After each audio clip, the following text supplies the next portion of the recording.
The disaster in the Gulf reached a sobering new milestone today. It is now the biggest ever oil spill in Gulf waters. According to government estimates, it's now surpassed the 140 million gallon spill in 1979 off the coast of Mexico. Hurricane Alex is making things worse, pushing oil ashore in Grand Isle, Louisiana. And in Pensacola, Florida, days of rough surf washed more tar balls onto the beach.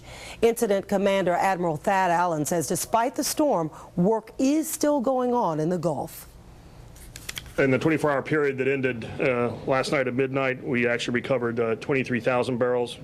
The Discover Enterprise had to stop operations a couple of times due to lightning in the area. Meanwhile, new hope for the cleanup comes in the form of the giant ship known as a whale. It's the world's largest oil skimming vessel, and it has now arrived in the Gulf. Officials hope the ship can scoop up and clean 21 million gallons of water a day.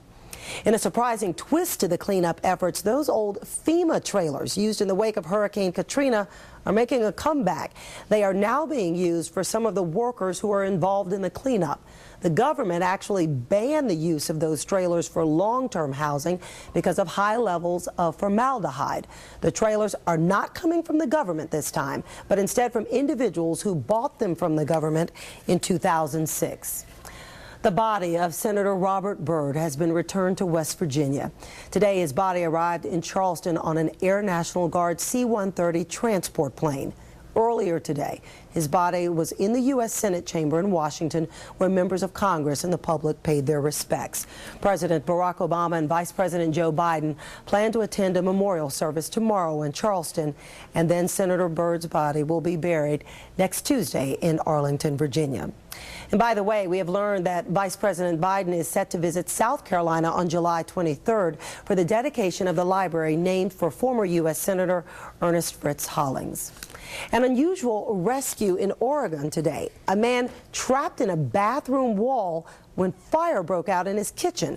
The fire started from a deep fryer, and he was desperate to escape the smoke, so he tried to climb through a wall, but he got stuck. Firefighters broke down more of the drywall so that they could rescue him, and it's a call 911 operators will not soon forget. I'm stuck. How are you stuck? I broke the sheetrock. You broke the sheetrock? You're stuck in the sheetrock? Yeah, I'm trying to get out of this bathroom. Firefighters had to rescue him by making the hole big enough for him to climb through. He was not seriously hurt, but, well, his family's fry daddy is a total loss. He had been cooking tater tots at the time when that fire started, but thankfully he is okay. Well, lots of us plan to be doing some cooking this weekend for all those 4th of July barbecues. And Brad, I think our reward for surviving all of those hot temperatures last week is a cooler and nicer weekend. Yeah, it's kind of weird. We should have had this weather back in June, and the June weather should have been starting right now, but we kind of flip-flop things. And tonight, if you've been outside at all, you know it is just absolutely beautiful out there. Mostly clear skies, not a drop of rain until you get down into South Carolina. The front is still down there, so there's a few showers, but it's far enough away from us that we've ended that streak of 90-degree days. June's over. We can look back, 80.3 degrees. That's about 4 degrees above average. That was not the hottest June. It did tie for the 7th hottest. It really did seem like it should have been the hottest, but it wasn't even really all that close.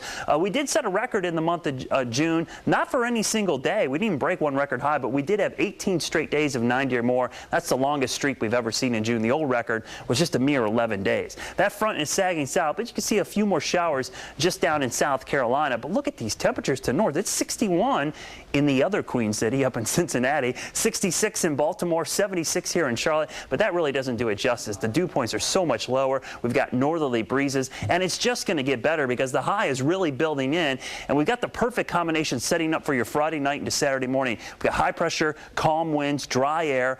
We will radiate the little bit of heat we get tomorrow during the day, and that is the morning we could break a record low. The record low Saturday morning is 58 degrees, set all the way back in 1932. That's 78 years ago.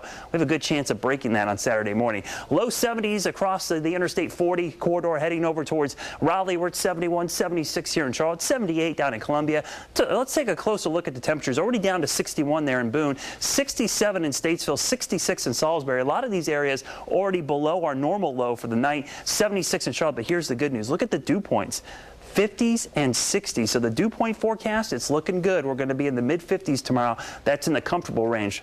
Last couple weeks, we were way up there in that really muggy range in the 70s. So your CityCast tonight, beautiful weather, 40s and 50s, clear skies tomorrow, 70s and 80s with plenty of sunshine. Here in the Piedmont, absolutely beautiful. Down in the upper 50s to near 60 degrees by the afternoon, maybe just a degree or two cooler than today when we were in the mid-80s. 86 was our official high today. Right around 60 as you go off to the east, clear skies overnight tomorrow.